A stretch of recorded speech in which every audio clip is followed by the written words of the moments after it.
பாவக்காவை வச்சு பாவக்காய் பகோடா செய்ய போகிறேன். அதுக்கு நான் சின்ன சைஸில் 4 பாவக்காய் எடுத்து வச்சுருக்கிறேன். இதை வந்து ரவுண்டாக ரிங் மாதிரி கட் பண்ணிக்கணும்.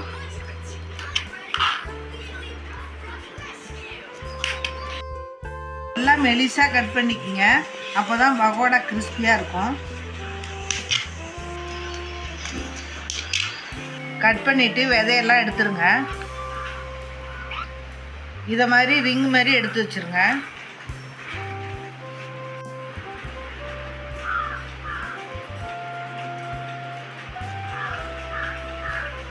இதை மாதிரி எல்லாத்தையும் அரிஞ்சு எடுத்து வச்சுக்கோங்க.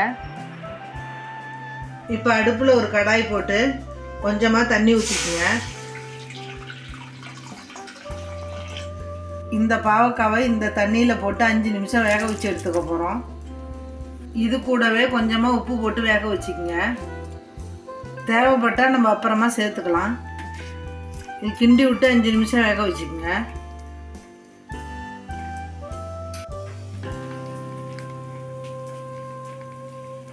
அஞ்சு நிமிஷத்துக்கு பாவக்காய் நல்லா வெந்துருச்சு.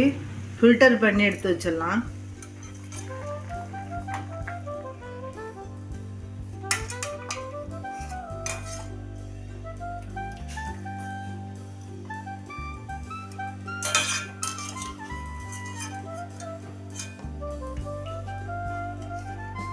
இப்போ நம்ம பகோடாவுக்கு தேவையான மாவு மிக்ஸ் பண்ணிக்கலாம். அதுக்கு நான் 5 ஸ்பூன் கடலை மாவு எடுத்துக்கிறேன்.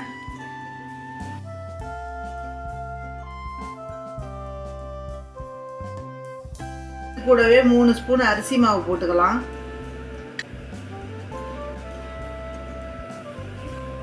அரை ஸ்பூன் இஞ்சி பூண்டு பேஸ்ட்டு, 1/4 ஸ்பூன் மஞ்சள் தூள், 1 ஸ்பூன் மிளகாய் தூள். ஏற்கனவே நம்ம உப்பு போட்டிருக்கிறதுனால 1/4 ஸ்பூன் மட்டும் தூள் உப்பு போட்டுக்கலாம். ஃபஸ்ட்டு இதை நல்லா மிக்ஸ் பண்ணிக்கலாம்.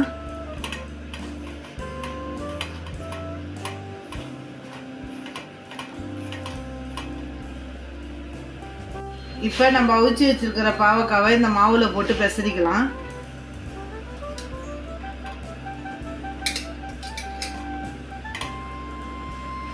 இதில் இருக்கிற ஈரப்பதமே போதும்.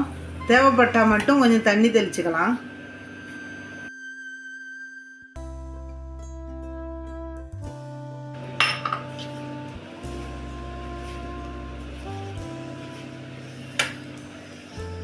இதை மாதிரி எல்லாமே கோட்டாக இருக்கணும்.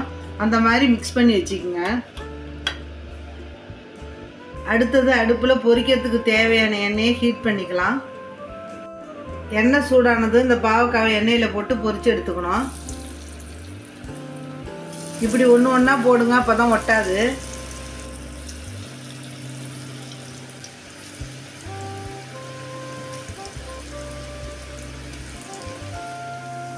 அடுப்பை வந்து மீடியம் ஃப்ளேமில் வச்சு நல்லா வேக விடுங்க.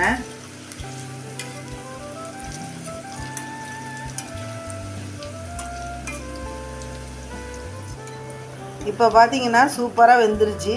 எடுத்து ஒரு தட்டில் வச்சிடலாம்.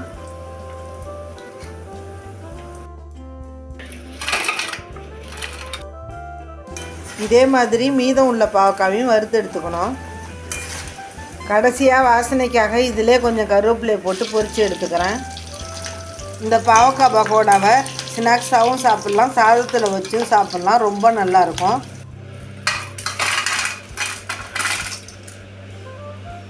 அவ்வளோதான், பக்கோடா நல்லா கிறிஸ்பியாக ரெடி ஆகிடுச்சு. இதை நீங்களும் கண்டிப்பாக ட்ரை பண்ணி பாருங்கள். அம்மாஸ் குட்டி கிச்சனுக்கு லைக் பண்ணுங்கள், ஷேர் பண்ணுங்கள், கமெண்ட் பண்ணுங்கள். மறக்காமல் சப்ஸ்கிரைப் பண்ணுங்கள். நன்றி, வணக்கம்.